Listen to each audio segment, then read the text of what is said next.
Position మారింది, ground మారింది, కానీ రాజస్థాన్ తర్వాత మాత్రం మారింది. కేకేఆర్ జరిగే మ్యాచ్ దారుణంగా ఓడిపోయింది. ఫస్ట్ బ్యాటింగ్ చేసిన రాజస్థాన్ 150 రన్స్ చేసింది. జైస్వాల్, శాంసన్ ఇద్దరు సరిగ్గా జైస్వాల్ స్టార్టింగ్ కొంచెం బాగా ఆడాడు, తర్వాత బంద్ చేసాడు, అవుట్ అయిపోయాడు. ఈ మ్యాచ్ లో రాజస్థాన్ బ్యాట్స్మెన్ అందరిలోకి కొద్ది గొప్ప పర్లేదు T20 బ్యాటింగ్ చేశారు అనిపించింది రియాన్ పరాగ్, జాఫ్రా ఆర్చర్. ఒకళ్ళు 5 కొట్టారు, 17 కొట్టారు. వాళ్ళే T20 ఇన్నింగ్స్ ఆడారు, మిగతా వాళ్ళందరూ కూడా యావరేజ్ ఆడారు. వన్ డే కి కొంచెం ఎక్కువ ఆడారు అంతే. ఇలా ఆడ చేసుకోకపోతే 150 అయిపోయారు. ఓకే 150 వీళ్ళే కొట్టారంటే అవతల ఇంకా గట్టిగా ఆపేస్తారు. వీళ్ళ దగ్గర మంచి బౌలింగ్ సెటప్ ఉంది కాబట్టి మ్యాచ్ గెలుస్తారు అన్నమాట కేకేఆర్ మీద. ఎందుకంటే కేకేఆర్ లో ఎవరు ఫామ్ లో ఉన్నారు. కేకేఆర్ ఫస్ట్ మ్యాచ్ చూడండి బెంగళూరు జరిగినప్పుడు డిగో ఆడలేదు, రసల్ ఆడలేదు, రహాన్ ఆడాడు, నరీన్ ఆడాడు, రణశేఖర్ ఆడలేదు. ఇలా ఉన్నారు కాబట్టి వాళ్ళ పెద్ద ఫామ్ లో లేదు. ఇది రాజస్థాన్ కలిసి వస్తుంది, రాజస్థాన్ గెలిచేస్తే అనుకున్నాను నేను. డీకాతో నేను ఆ మ్యాచ్ ఫెయిల్ అయ్యాను, ఆ మ్యాచ్ ఫెయిల్ అవ్వను అని చెప్పి ఆడాడు. 97 కొట్టాడు, 97 నాట్ అవుట్. గుజరాత్ మీద అయ్యర్ ఆడాడు, ఆర్ మీద డీకా ఆడాడు. బాధి పడేసాడు. అంటే అంత విధ్వంసంగా ఆడింది లేదు, యావరేజ్ అది. ఇప్పుడు స్టాండర్స్ ప్రకారం చెప్పేది. ప్రస్తుతం ఐపీఎల్ లో సెంచరీ కొట్టడానికి 60 బంతులు తీసుకుంటే అది సెంచరీ కాదన్నమాట. 50 బాల్స్ లో చేశారు సెంచరీ. అందరూ అట్లనే చేస్తున్నారు. మరి కానీ ఇది మంచి ఇన్నింగ్స్ ఆడాడు. కాకపోతే ఈ మ్యాచ్ కూడా రాజస్థాన్ ఓడిపోవడానికి కారణం అంటే నేను ఒప్పుకున్నాను.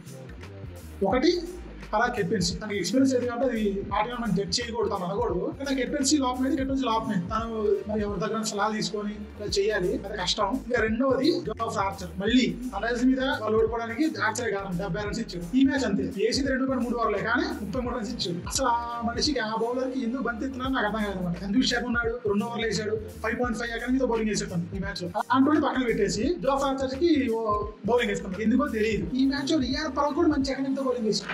ఈ మ్యాచ్ బౌలర్లు అత్యంత చక్కగా బౌలింగ్ చేసింది ఇద్దరైనా, అసలంగా ఆర్చర్. వీళ్ళిద్దరికి ఎక్కువ ఓవర్లు ఇచ్చాడు మన పరాగ్. అదే పిచ్ నాకు అర్థం కాదు. 4 ఓవర్లు వేసాడు 6.5 ఎకానమీ, 2 ఓవర్లు వేసాడు సందీప్ శర్మ 5.5 ఎకానమీ. తుషార్ దేశపాండే ఉన్నాడు, తనకి వాళ్ళు తన ఓవర్ వేసాడు. Tushar Deshpande last season CSK అంత బాగా బౌలింగ్ వేసాడు, తనకి లేదు. సందీప్ శర్మ లాస్ట్ సీజన్ లో రాజస్థాన్ ప్లేఆఫ్స్ వెళ్ళిందంటే కారణంలో తన కూడా బాగా బౌలింగ్ చేశాడు. డెత్ ఓవర్ ఇంకా బాగా వేస్తాడు, ఇది బౌలింగ్ లేదు.